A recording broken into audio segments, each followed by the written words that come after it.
Restaurant ஸ்டைலில் Afghani சிக்கனும் தந்தூரி ரொட்டியும் எப்படி செய்கிறதுன்னு பார்க்கலாம். இதோட இன்க்ரீடியன்ட் டீட்டெயில்ஸை டிஸ்கிரிப்ஷனில் செக் பண்ணிக்கோங்க. ஒரு மிக்சர் ஜாரில் பெரிய வெங்காயம், பச்சை மிளகா, மல்லி, புதினா, இஞ்சி, பூண்டு, ஊற வச்ச முந்திரி, பாதாம்லாம் சேர்த்து நல்லா அரைச்சிக்கோங்க. இப்போ ஒரு பவுலில் கெட்டியான தயிரை சேர்த்து நல்லா விஸ்க் பண்ணிவிட்டு இது கூட fresh cream, pepper powder, garam masala, kasuri methi, உப்பு, இந்த அரைச்ச பேஸ்ட் எல்லாம் சேர்த்து நல்லா கலந்துட்டு சிக்கன் இதில் சேர்த்து மிக்ஸ் பண்ணிக்கோங்க.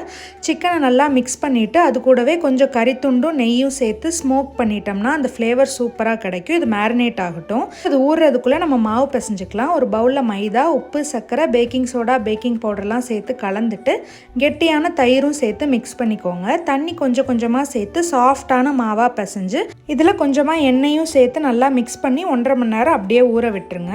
ஒரு பேனில் கொஞ்சமாக நம்ம எண்ணெய் சேர்த்துட்டு சிக்கன் அதில் ஷாலோ ஃப்ரை மாதிரி பண்ணிக்கலாம். அது நல்லா 2 சைடும் கோல்டன் கலரில் வர அளவுக்கு நல்லா திருப்பி திருப்பி போட்டு குக் பண்ணிவிட்டு மிச்சம் இருக்கிற அந்த மசாலாவையும் இது கூடயே சேர்த்துட்டு தண்ணி சேர்த்துருங்க. இதை நல்லா மிக்ஸ் பண்ணி மூடி போட்டு 15லேருந்து 20 நிமிஷம் நல்லா சிக்கன் வேகிற வரலும் விட்டு எடுத்தால் நம்ம கிரேவி ரெடி ஆயிரும். இப்போ ஊறி இருக்கிற மாவை நல்லா பிசைஞ்சிட்டு அதை இந்த மாதிரி நீல வாக்கில் தேய்ச்சி ஒரு சைடு தண்ணி அப்ளை பண்ணிட்டு தவால சேர்த்துருங்க. ஒரு சைடு இப்படி பபிள் வந்ததும் திருப்பி குக் பண்ணிட்டு பட்டர், மல்லி இலை சேர்த்து சர்வ் பண்ணால் நம்ம ஆஃப்கானி சிக்கனும் ரொட்டியும் ரெடி.